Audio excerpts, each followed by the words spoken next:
बिस्मिल्लाहिर्रहमानिर्रहीम, अस्सलाम वालेकुम, वेलकम टू माय चैनल। तो आज हमारा टॉपिक है साइंटिफिक मेथड। जैसे कि लास्ट वीडियो में मैंने आपको पढ़ाए थे इम्पॉर्टेंट ऑफ फिज़िक्स, और मैंने आपको कहा था कि नेक्स्ट वीडियो में हम साइंटिफिक मेथड पढ़ेंगे। तो साइंटिफिक मेथड कहते हैं, साइंटिफिक मेथड ये साइंटिफिक वर्क हम उसे कहते हैं कि जो भी साइंटिस्ट, अगर ये जो भी इजाद करने वाला साइंटिस्ट कहते हैं, जो भी इजाद करने वाला हो, तो साइंटिस्ट जब भी कोई काम करते हैं तो पहले उस चीज़ को ऑब्ज़र्व करते हैं, ठीक है, उस चीज़ को देखते हैं हर तरीके से, हर एंगल से, और फिर उसके बाद उसकी थ्योरी लिखते हैं, ठीक है, कि ये उसके मेन पॉइंट्स हैं, और उसके बाद वो उस पर एक्सपेरिमेंट्स करते हैं, ठीक है। एक्सपेरिमेंट करने के बाद वो देखते हैं कि जो हमने थ्योरी लिखी है वो, या जो पॉइंट्स कलेक्ट किए हैं वो, और जो हमने एक्सपेरिमेंट किए हैं वो सब मैच कर रहे हैं, वो पॉइंट्स आपस में या नहीं कर रहे। अगर दोनों के रिजल्ट्स, दोनों की चीज़ें एक जैसी हैं तो वो साइंटिफिक थ्योरी प्रूफ हो जाती है और वो एक लॉ बन जाती है, ठीक है। तो यहाँ पे जो भी साइंटिस्ट काम करते हैं वो उसको सबसे पहले ऑब्ज़र्व करते हैं, और फिर उससे एक इन्फॉर्मेशन, एक इन्वेस्टिगेशन करके एक डेटा कलेक्ट करते हैं, ठीक है। अब फॉर एग्ज़ाम्पल मैं कहूँ कि एक नॉर्मल एग्ज़ाम्पल मैं अगर आपको दूँ, तो अगर मुझे लाइन के बारे में नहीं पता तो मैं इसके बारे में देखूँगी कि उसकी 4 लेग्स हैं, ठीक है, उसका वो गोश्त खाता है, ठीक है, उसका कलर ब्राउन है, या उसकी अगर हम स्पीशी के बारे में देखें, यानी उसकी किस्मों के बारे में देखें, तो टाइगर के ऊपर एक लाइंस होती हैं ब्लैक एंड वाइट। इस तरीके से वो चीज़, इसी तरह साइंटिस्ट ऑब्ज़र्व करते हैं चीज़ों को, ठीक है, फिर उसके बाद उसकी डिफरेंट टाइप्स और निकालते हैं, और फिर उसे साइंटिफिक प्रूव भी करते हैं, यानी एक्सपेरिमेंट करते हैं, ठीक है। तो किसी भी चीज़ की कोई लॉ आने के दो तरीके होते हैं, ठीक है। नंबर वन प्रोसेस क्या होता है कि साइंटिस्ट जो हैं वो पहले हाइपोथेसिस करते हैं, यानी कि उस चीज़ को हम ऑब्ज़र्व करते हैं, फिर उसकी पोस्टुलेट दिखाते हैं, कि उसके पॉइंट्स लिखते हैं, और पॉइंट्स लिखने के बाद वो एक्सपेरिमेंट करते हैं, और एक्सपेरिमेंट करने के बाद वो देखते हैं, मैच करते हैं कि उनके एक्सपेरिमेंट्स और जो उनका थ्योरी है वो मैच कर रही है या नहीं। अगर वो मैच कर गई तो वो एक लॉ बना देते हैं, ठीक है।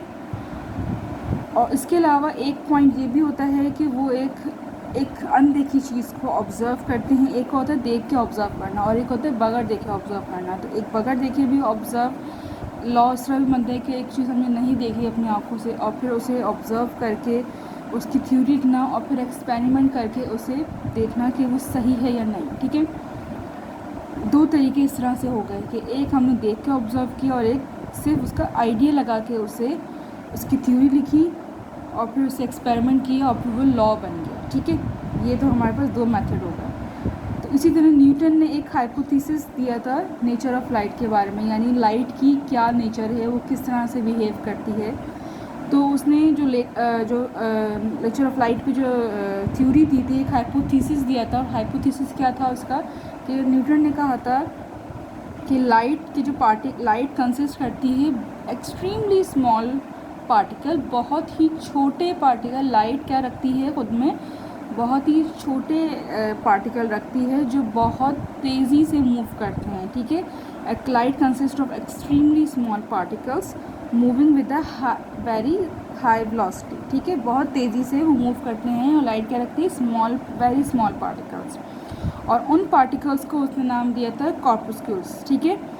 और फिर उसकी जो एक हाइपोथेसिस था, उसकी बेस पर उसने उस थ्योरी का नाम रखा था कॉस्पिक्युलर थ्योरी ऑफ लाइट। यानी कि कॉस्पिक्युलर किसे कहते हैं, बहुत ही छोटे पार्टिकल, एक्सट्रीमली स्मॉल पार्टिकल जो कि लाइट के अंदर होते हैं। ये न्यूटन ने कहा था कि एक्सट्रीमली बहुत छोटे पार्टिकल जो बहुत तेज़ी से मूव कर रहे हैं। अब वो बहुत तेज़ी से मूव कर रहे हैं, लेकिन हमें वो लाइट रोशनी दिखाई दे रही है। तो न्यूटन ने ये कहा था, उसका नाम रखा था कॉस्पिक्युलर थ्योरी ऑफ लाइट।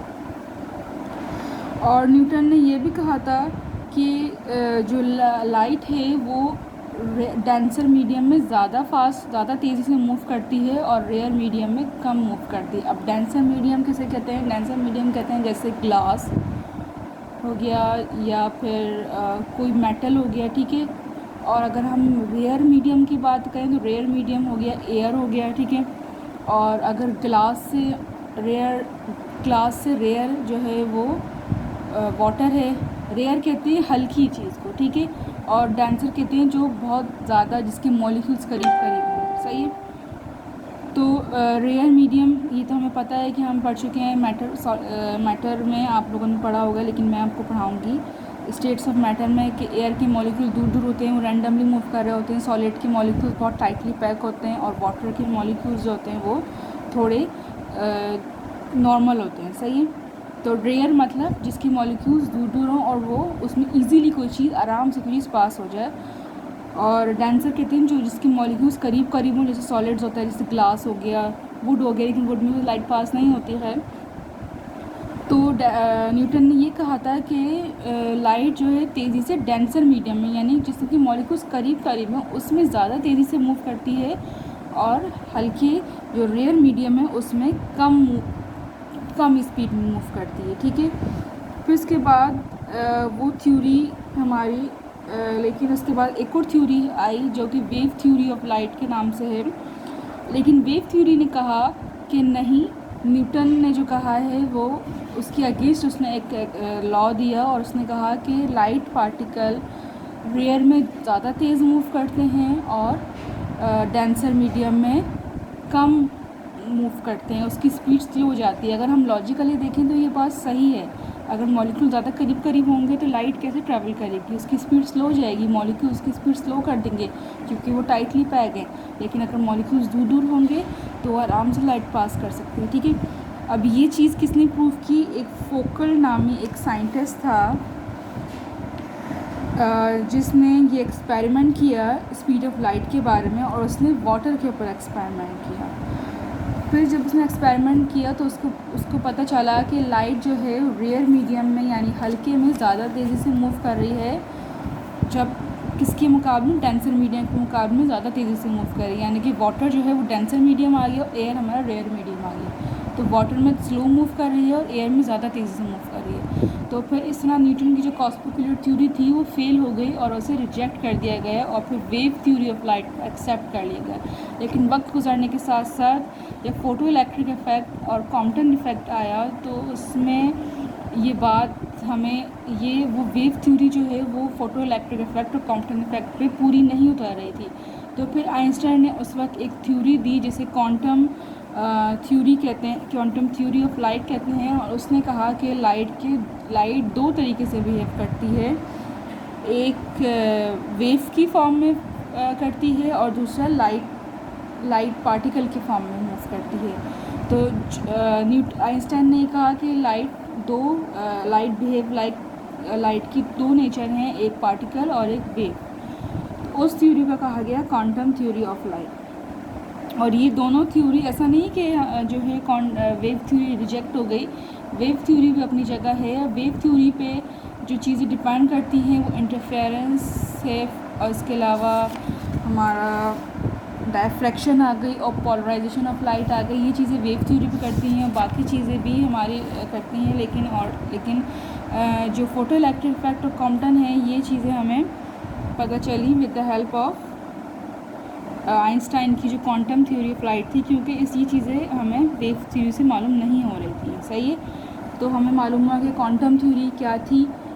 हमें क्वांटम थ्योरी से पता चला कि पार्टिकल लाइट डुअल नेचर है, लाइट दो तरीके से मूव करता है, एक वेव की फॉर्म में, एक वेव की सूरत में, दूसरा पार्टिकल की सूरत में, ठीक है।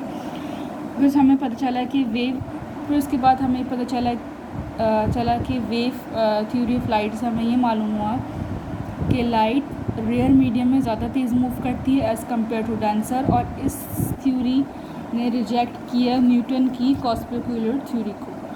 तो उम्मीद है अगर आपको कुछ समझ आ गया होगा। अगर आपको समझ नहीं आया है तो आप ज़रूर कमेंट्स में मुझे ज़रूर मैसेज करके पूछिएगा, और वीडियो को लाइक और शेयर ज़रूर कीजिएगा, और मेरे चैनल को प्लीज़ सब्सक्राइब ज़रूर कीजिएगा।